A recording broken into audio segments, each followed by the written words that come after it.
আশ্রয় কেন্দ্রে চলে যাও। কেন বললে না? ভারতীয় যত চ্যানেল আছে এই চ্যানেলের মধ্যে তারা প্রকাশ করতেছে, হাট্টহস্যগোল করতেছে যে ভারত ছেড়েছে জল, বাংলাদেশের মানুষের এখন কি পরিণতি। কেন প্রকাশ হয় এগুলা? তার মানে একটাই প্রতীয়মান হয় যে তারা নিজেরা ইচ্ছাকৃতভাবে মানুষদেরকে ধ্বংস করার জন্য, আমাদের দেশ ধ্বংস করার জন্য তারা রাতের অন্ধকারে সেই বাঁধ ছেড়ে দিয়েছে, এছাড়া আর কোনো কিছু হতে পারে না।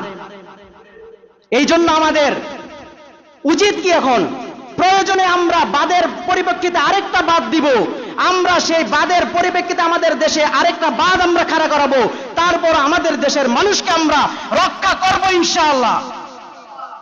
এবং এখন বর্তমানে আমাদের প্রয়োজন সেইটা হলো আমাদের দেশের বন্যার্ত মানুষের পাশে আমাদের দাঁড়ানো দরকার আছে না নাই? আমাদের দাঁড়ানো দরকার আছে। যে অনেক দল কিন্তু সেখানে